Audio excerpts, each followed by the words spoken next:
우리는 힘겨운 시대를 살면서 치열한 하루하루를 보내고 있습니다.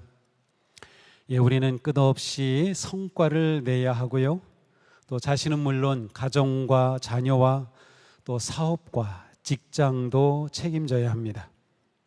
어떤 경우에는 노년기 부모님을 부양하면서 동시에 자녀의 진학과 성장을 이끌어 주어야 하는 샌드위치 삶을 살기도 합니다. 우리의 몸은 지치고 피로하며 세상의 비교와 평가에 큰 부담에 짓눌리기도 합니다.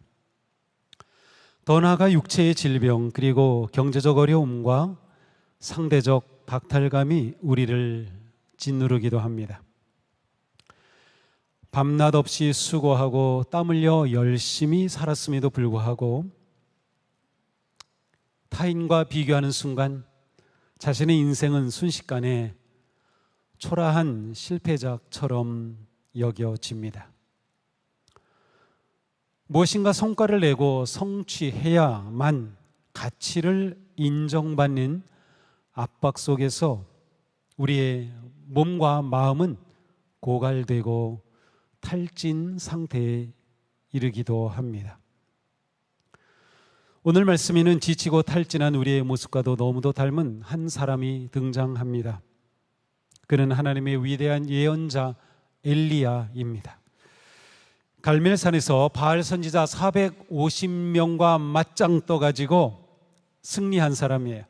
하늘에서 불이 내려와 그 모든 우상을 섬기던 선지자들과 그 모두를 다 물리치고 정말 하나님께서 살아계신 불로 제물을 받아주셨던 승리의 주인공 엘리야. 오늘 본문은 그 승리 직후의 모습을 보여줍니다. 그런데 오늘 본문의 모습은 엘리야가 승리했던 사람이라고는 전혀 찾아볼 수 없습니다. 상황은 정반대입니다. 아합 왕의 아내였던 이세벨이 엘리야를 죽이겠다고 협박합니다. 내가 예언자들을 죽였으니, 이것은 바알의 선지자들 말합니다. 내가 바알 선지자들을 죽였으니 나도 너를 죽이겠다. 내가 내일 이맘때까지 너를 죽이지 못하면 신들에게서 천벌을 달게 받겠다라는 그러한 위협을 받습니다. 이 말을 들은 엘리야는 광야로 도망쳤고요. 그곳에서 나를 죽여주세요 라고 하나님께 죽기를 구하고 있습니다. 지금 엘리야 자신은 아무것도 할 수 없으며 자신은 아무런 가치도 없다는 탈진 상태에 빠진 겁니다. 영성가 헤니 나우에는 그의 저서 상처 입은 치유자에서 현대인의 고독과 탈진을 분석하며 현대인이 겪는 가장 큰 고통은 단순한 외로움이 아니라 자신이 아무런 가치도 없다고 느끼는 자아의 상실이라고 했어요. 엘리야는 탈진과 자아 상실의 절망 속에서 광야로 도망쳐 로뎀나무 아래에 눕고 말았습니다. 우리는 엘리야가 쓰러져 있었던, 누웠던 그 광야의 로뎀나무 아래로 내려가 보려고 합니다. 함께 읽겠습니다.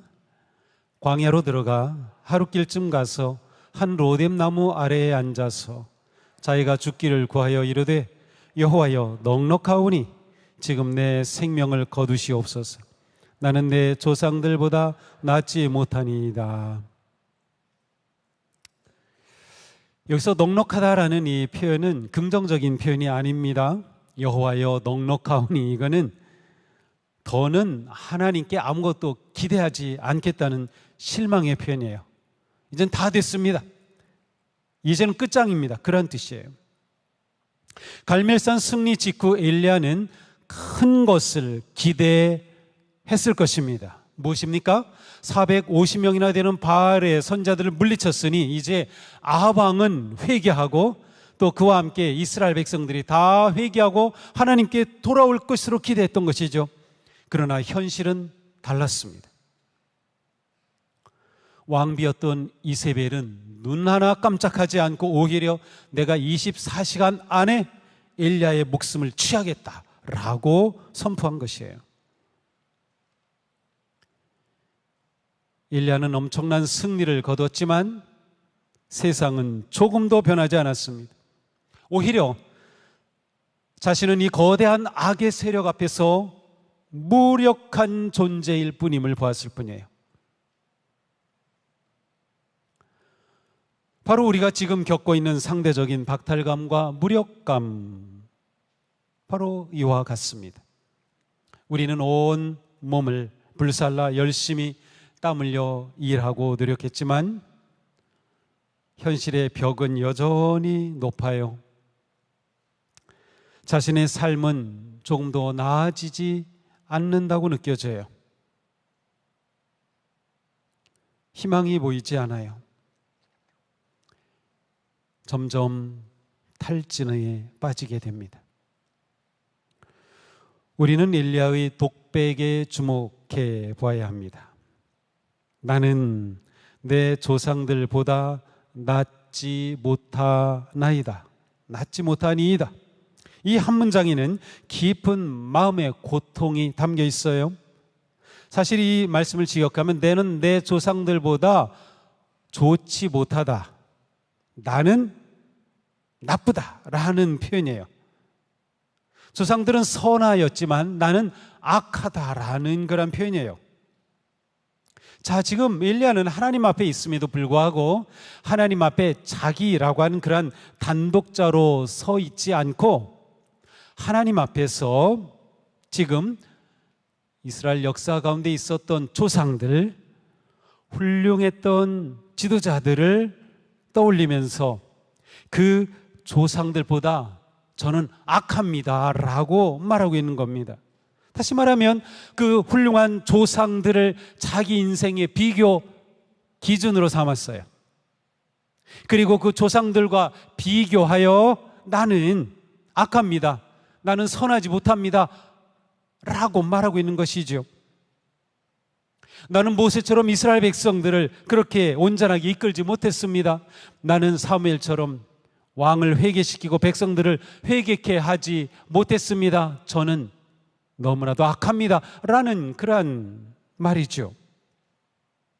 나는 그들보다 못한 실패자라는 고백이었습니다. 이 고백이 좋은 고백인가요? 사실 이러한 고백은 극히 잘못된 거예요. 왜냐하면 엘리야는 자기 자신 단독으로 하나님 앞에 자기의 삶을 대면하는 것이 아니라 비교하고 있어요. 훌륭한 조상들과 비교해요. 그러면서 자기가 못하다고 말하고 있어요. 아마도 이것은 우리 세대가 겪고 있는 비교와 정죄의 감옥이라고 할 수 있습니다. 우리는 늘 누군가와 자신을 비교하죠. 젊은 사람들은 기성세대와 비교합니다. 때로는 우리의 동료들과 비교하죠.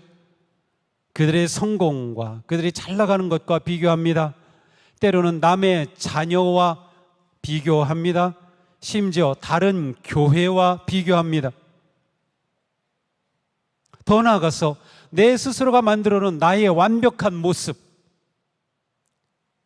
내가 그것에 도달하지 못한 것을 가지고 스스로 정죄하고 스스로 자기를 비하합니다. 심리학자 폴 트루니에는 인간이 끊임없이 타인의 평가와 세상의 기준에 맞춰 살아가려는 그러한 모습을 가리켜서 페르소나라고 했어요. 페르소나는 이게 가면이란 뜻이에요. 이런 말을 합니다. 인간이 세상의 요구에 부응하려는 페르소나에 갇힐 때 하나님이 지으신 참된 본연의 자아는 억압당하고 고통받는다.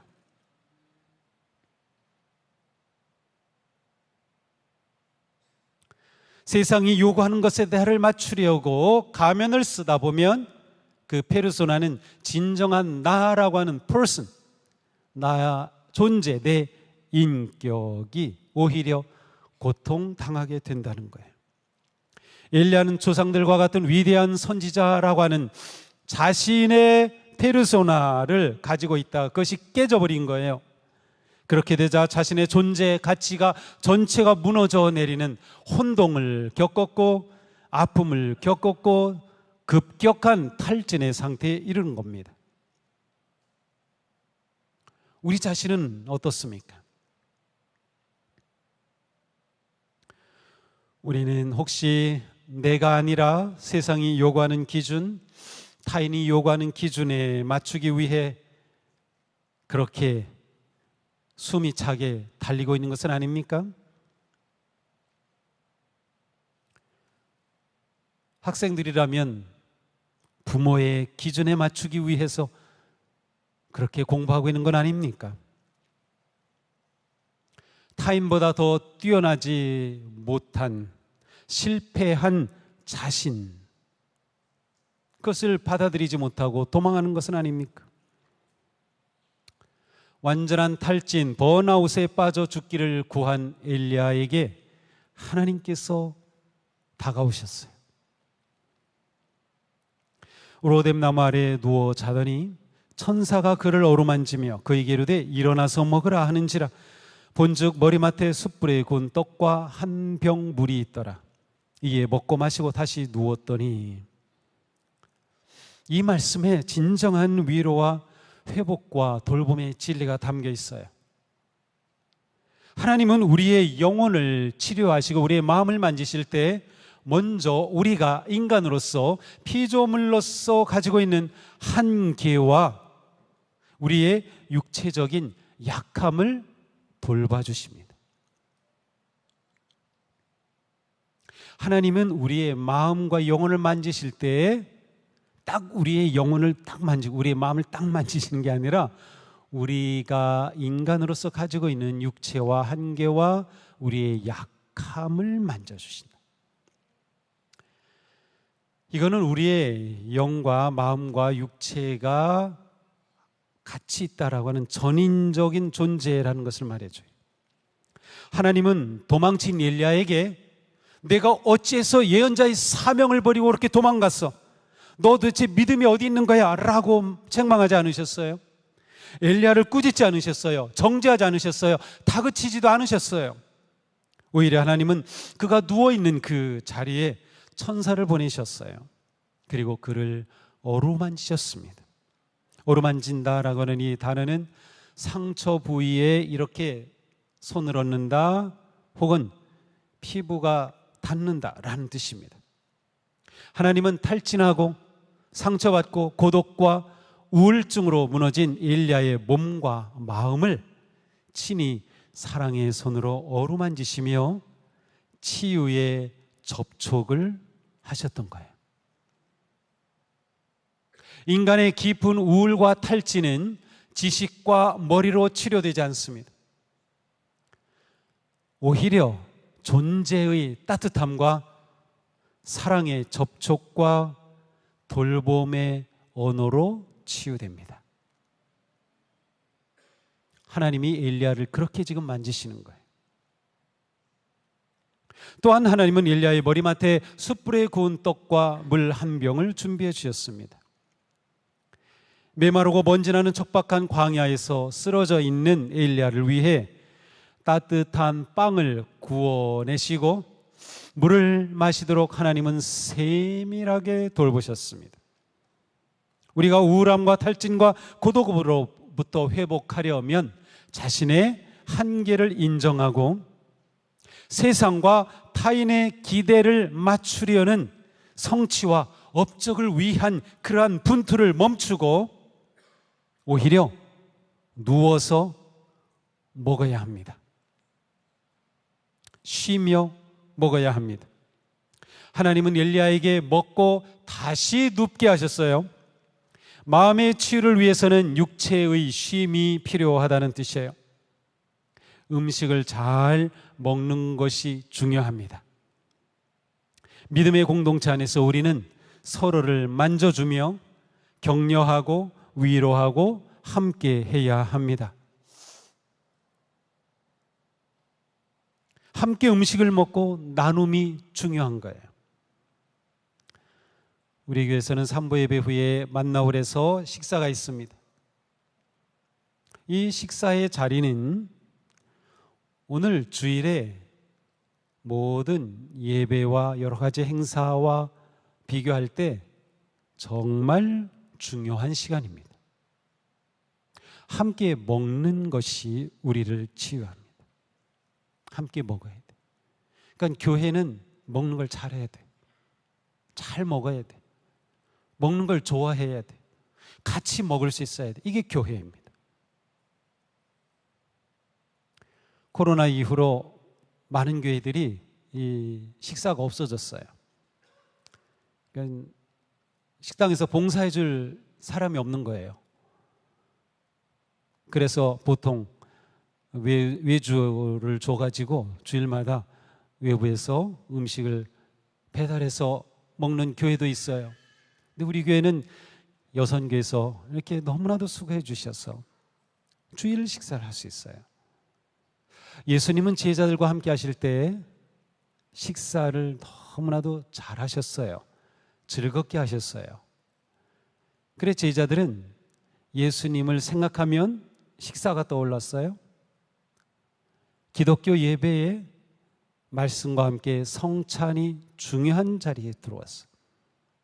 예수님과 함께 먹고 마신 그것이 주님을 기억하고 부활의 주님이 함께 하시는 아주 중요한 순간임을 알았던 것이죠. 하나님은 한 번으로 끝내지 않으셨어요. 여호와의 천사가 또다시 와서 오로만지며 이르되 일어나서 먹으라 내가 갈 길을 다 가지 못할까 하노라. 천사가 또다시 왔습니다. 우리의 탈진과 상처는 단번에 치유되지 않습니다. 우리의 상처와 아픔은 크고 탈진과 우울함은 깊습니다. 이를 하시는 하나님은 반복적인 은혜를 베푸시며 포기하지 않고 우리를 돌보시고 찾아오십니다. 그리고 말씀하십니다. 내가 갈 길을 다 가지 못할까 하노라. 갈 길이 아직도 많이 남았다라는 말씀이에요. 자, 이것을 자칫 오해하면 너에게 사명이 이게 있어. 아직 갈 길이 남았어. 너에게 사명이 있어. 자, 그러니 너 빨리 일어나서 빨리 이 사명을 이루어야지 라고 독촉하시는 것처럼 느껴질 수 있어요. 그것이 전혀 아닙니다. 이 구절의 의미는 이것입니다. 너의 나약함과 한계를 내가 다 알고 있다. 내 힘만으로는 이 거친 인생길을 다 갈 수 없음을 내가 긍휼히 여긴다. 내가 너를 돌보고 있다. 내가 너와 함께한다. 괜찮다. 두려워하지 말아라. 엘리야를 격려하시는 겁니다. 너 조상들보다 못하다고 그 비교하는 생각 때문에 너 절망했지. 괜찮아.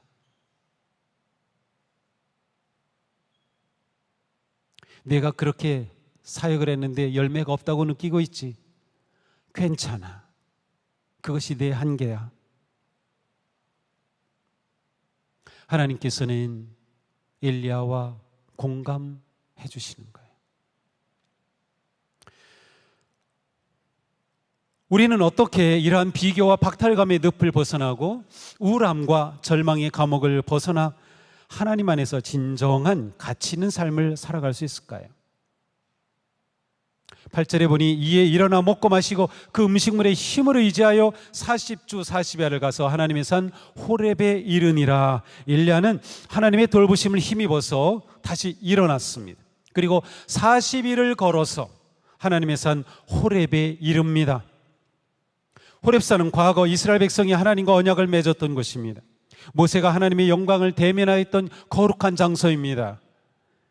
엘리야가 호렙산에 갔다는 것은 자신의 정체성과 존재 가치를 세상의 성취와 기준이 아니라 자신을 지으시고 부르신 하나님과의 관계 안에서 다시 세웠다라는 것을 의미합니다.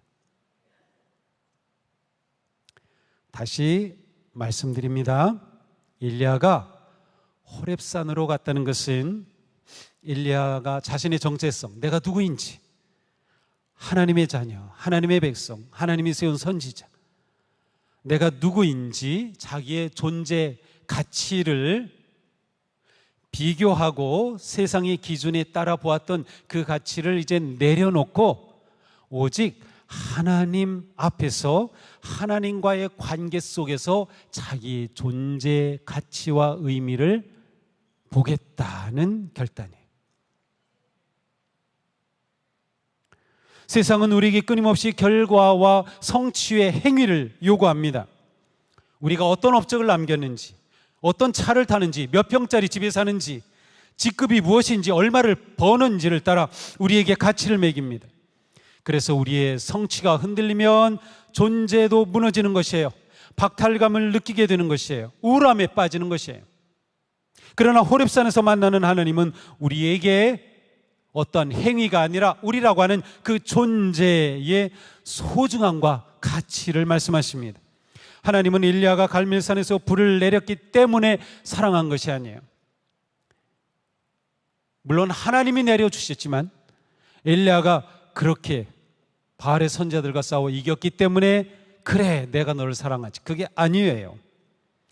오히려 탈진하고 우울감에 빠져 광야에서 나약하게 쓰러져서 저 죽여주세요 라고 징징거리는 그 한심한 상태의 엘리야도 하나님의 눈에는 여전히 천사를 보내어 빵을 구워 먹이고 물을 마시게 하시는 하나님의 소중한 자녀요, 하나님의 소중한 일꾼이었던 거죠. 오스트리아의 정신의학자이고 홀로코스트의 생존자였던 빅터 프랭클이라는 사람이 있어요. 이분은 이제 유태인이니까 포로 수용소에 강제 수용소에 들어가 가지고 거기서 많은 유태인 동료들이 나치 정권하에 거기서 죽어가죠. 그 모든 것을 다 겪고 살아남은 사람이에요.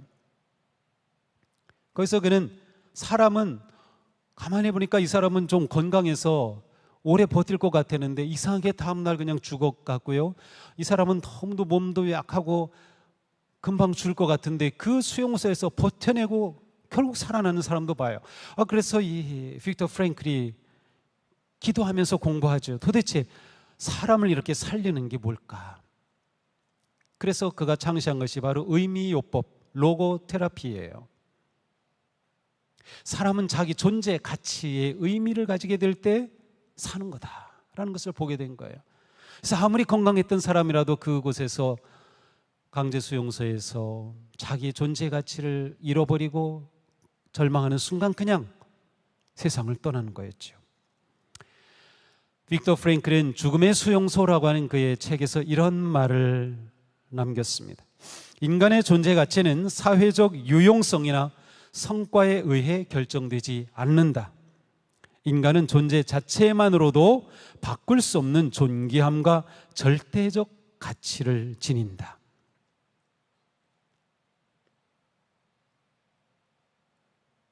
바로 이것이 우리를 창조하신 그리고 우리를 위해 독생자 예수 그리스도의 십자가 은혜로 우리를 구속하신 하나님께서 우리를 보시는 마음입니다. 하나님께서 우리를 보실 때 우리가 어떤 이룬 성과와 어떤 결과에 따라서 우리를 결정하고 우리를 사랑하시는 게 아니에요. 우리 존재 자체를 하나님께서는 기뻐하시는 거예요. 하나님은 우리의 성취, 우리의 행위, 그게 아니라 우리는 하나님의 형상을 지닌 존재라고 하는 그 존재만으로 우리를 사랑하시는 거예요. 그러므로 우리는 나보다 앞서고 더 크고 더 높은 일을 성취한 사람을 보며 비교하던 것을 멈추고 사랑의 눈으로 나를 보시고 사랑의 눈으로 나를 품으시는, 내가 존재하는 그것만으로도 기뻐하시며 나를 보시는 하나님을 바라볼 수 있어야 돼요. 내 존재가 통장 잔고나 세상의 평판이 아니라 우주의 창조신 하나님께서 가치 있게 여기시는, 그래서 내가 복된 자녀라고 하는 사실을 우리는 잊으면 안 되는 거예요. 이거를 잊어버리는 순간 우리는 세상 속에서 비교하고 세상의 가치에 따라, 세상의 기준에 따라 나를 자꾸 맞추려고 하는 그러한 발버둥 속에 탈진하고 무너지는 겁니다. 우리가 하나님의 이 사랑과 은혜를 바라볼 때 세상의 가치와 평가, 판단, 압박에서도 우리는 자유할 수 있는 거예요. 지금 이 시간 내가 하나님 앞에 내 모든 것을 다 걷어버리고, 정말 하나님 앞에 내 모든 걸 다 걷어버리고 1대1로 선다고 하면 나는 어떠한 존재로 설 것 같습니까?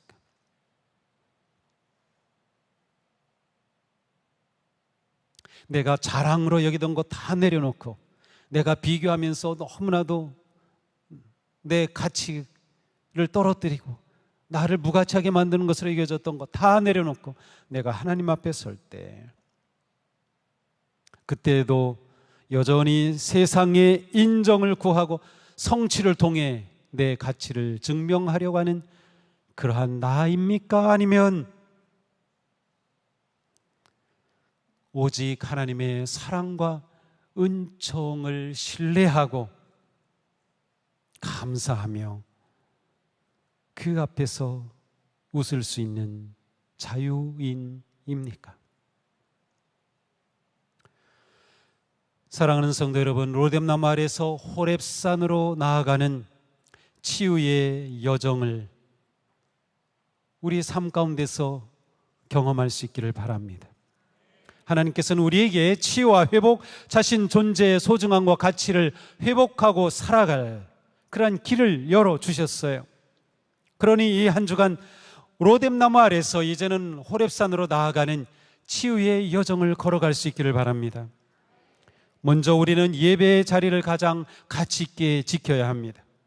자, 우리가 탈진하고 삶에 지치면 가장 먼저 소홀해지는 것이 예배입니다.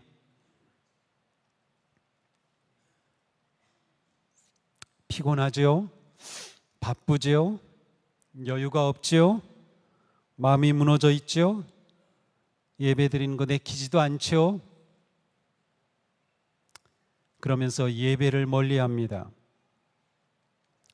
하지만 예배를 멀리하는 순간 영적인 악순환은 시작됩니다. 자, 생각해 보세요. 세상의 비교와 평가와 정죄와 박탈감의 음성을 매일 듣는 사람이, 그러한 성도가 예배마저 멈춘다면 그 영혼은 완전히 메말라 버리는 겁니다. 왜냐하면 예배는 이 세상의 거짓 평가와 비교를 깨뜨리는 능력입니다. 하나님의 거룩한 통치와 주권 안에서 하나님의 사랑을 확신하는 호렙산의 시간이 예배이기 때문입니다. 세상이 나에게 너 무능해, 너 실패했어, 내겐 소망이 없어, 너는 낙오자야, 너는 할 수 없어 라고 평가할 때 성도는 예배의 자리에 나와서 나의 왕은 하나님이십니다, 주님만이 내 힘이십니다, 주님만이 내 소망이며 내 요새십니다 라고 선포하며 그 하나님이 나를 사랑하심을 재확인하는 거예요. 내 존재 가치를 다시금 확인하는 거예요.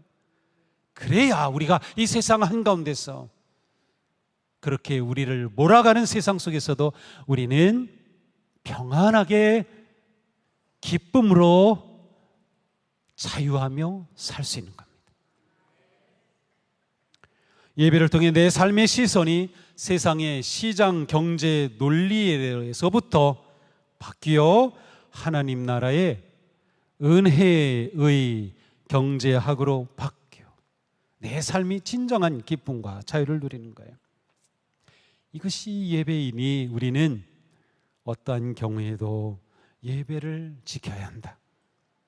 다음으로 성도의 깊은 교제에 참여하는 것입니다. 엘리야가 번아웃 됐을 때 그는 영적 착각에 빠져 있었어요. 그래서 말하죠. 오직 나만 남았거늘 그들이 내 생명을 찾아 빼앗으려 하나이다. 엘리야는 자기밖에 없다고 생각했어요. 모두가 다 하나님을 배반하고, 왕도 그랬고, 왕비는 더욱 그러고, 자기를 오히려 죽이려 하고, 자기밖에 혼자밖에 없다고 생각했어요. 하나님 앞에 서서 하나님의 뜻을 따르려고 하고 백성들을 위해 돌이킬 자가 자기밖에 없다. 그런데 이것은 착각이었습니다. 자기밖에 없다고 생각했을 때 일리야는 나만 이 고통을 겪고 있구나, 나만 혼자 외롭게 싸우고 있구나라고 생각했어요. 그래서 그는 고립되었고 외로웠고, 그 고립과 외로움은 그가 탈진하게 되었고, 그 탈진은 그에게 우울한 상태가 되게 했던 거예요. 그러나 하나님은 엘리야에게 놀라운 말씀을 주셔요. 내가 이스라엘 가운데 7천 명을 남기리니 다 바알에게 무릎을 꿇지 아니하였다. 그렇습니다. 엘리야는 혼자가 아니었어요. 함께 울고 함께 버텨낼 7천 명의 이웃이 있었던 거예요. 그와 함께할 7천 명의 숨어있는 동역자가 있었던 거예요. 그렇습니다. 우리는 결코 혼자가 되어서는 안 됩니다. 혼자가 되면 외로워지면 우울해져요. 탈진에 빠져요. 혼자가 되어서는 절대로 안 돼요. 우리 교회에는 혼자 힘들어하고 우울해지는 성도가 한 명도 없어야 합니다. 외로운 성도가 한 명도 없어야 합니다. 우리는 서로 마음을 열어 다가서고 함께 해야 합니다. 또한 속회나 소그룹에 참여함으로 자신의 마음을 나누며 거짓 페르소나를 내려놓아야 합니다. 속회의 모임은 내가 잘난 거 드러내고 자기 자랑하는 자리가 아니에요. 그것은 자신의 약함과 상처와 아픔을 나누는 곳이에요. 그리고 함께 손잡고 함께 기도하고 아픔을 경청하고 들어주고 잡아주고 씻겨주는 사랑의 시간이 바로 속회 시간이에요. 그래서 우리는 기쁜 성도의 교제를 놓치면 안 돼요.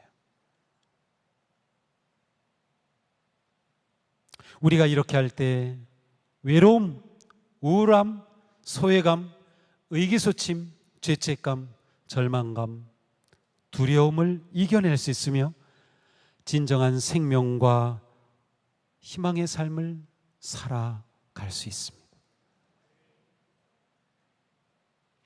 다음으로 매일의 삶 속에서 말씀을 묵상하고 기도하는 골방의 시간을 가져야 합니다. 하나님은 호렙산의 동굴에 엎드린 엘리야를 찾아오셨어요. 그런데 크고 강한 바람이 산을 가르고 바위를 부수었지만 하나님은 안 계셨어요. 지진이 일어나고 불이 솟구쳤지만 거기에도 하나님은 계시지 않았어요. 이 모든 것들이 다 지나간 후에 마지막에 찾아온 그것, 하나님의 세미한 음성, 하나님의 부드러운 속삭임. 세상은 우리에게 확성기를 대고 계속 외쳐댑니다.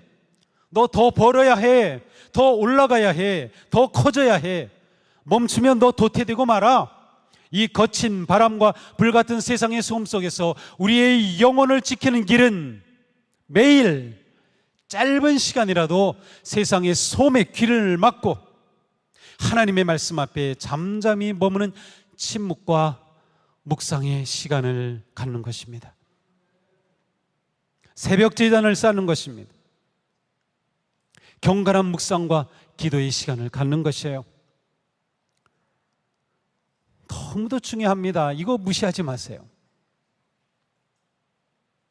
우리를 살리는 것은 세상의 소음이 아니라 주님의 부드러운 음성입니다. 우리가 주님께 귀를 기울일 때 바람과 지진 같은 세상의 소음은 사라지고 내 영혼의 시면을 울리는 하나님의 세밀한 속삭임을 듣게 될 것입니다. 하나님은 말씀하실 겁니다. 사랑하는 아들아, 사랑하는 딸아, 내 눈에는 네가 여전히 보배롭고 존귀하단다. 남들과 비교하지 마라. 나는 너를 너로서 사랑한다. 수고하고 무거운 네 짐을 내게 맡겨라.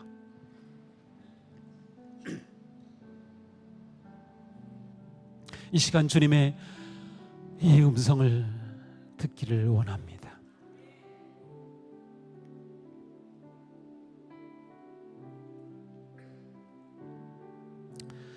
이 구절 다시 한번 읽어볼까요? 좀 다시 띄워주세요. 아들, 딸, 여기에 자기 이름을 넣어서 한번 주님께서 내게 주시는 말씀이라 생각하고 한번 읽어보겠어요. 사랑하는 학선아, 사랑하는 학선아, 내 눈에는 네가 여전히 보배롭고 존귀하단다. 남들과 비교하지 말아라. 나는 너를 너로서 사랑한다. 수고하고 무거운 네 짐을 내게 맡기렴.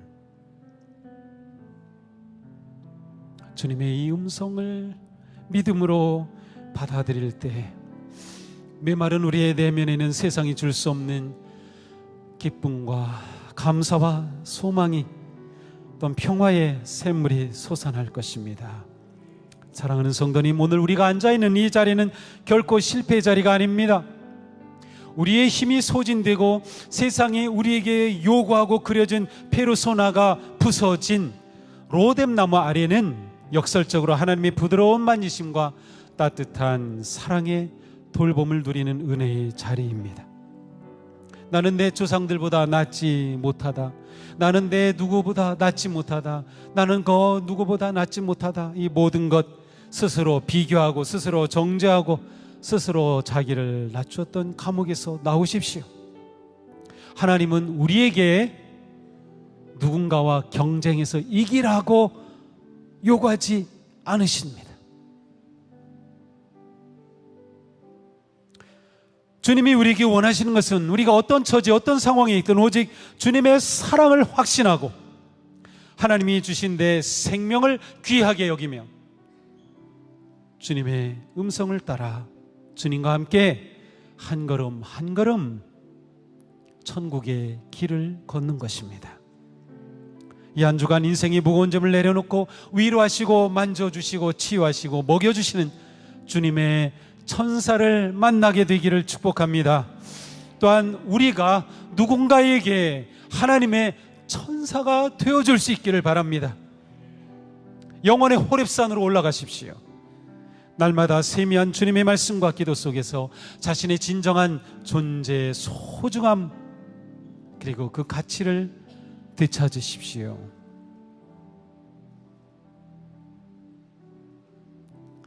그리고 내 몸과 마음의 상처와 아픔에도 불구하고 여전히 나를 소중히 여기시 나를 사랑하시는 주님의 그 은혜를 감사하며 마음에 진정한 평화와 소망이 넘치기를 축복합니다. 기도합시다.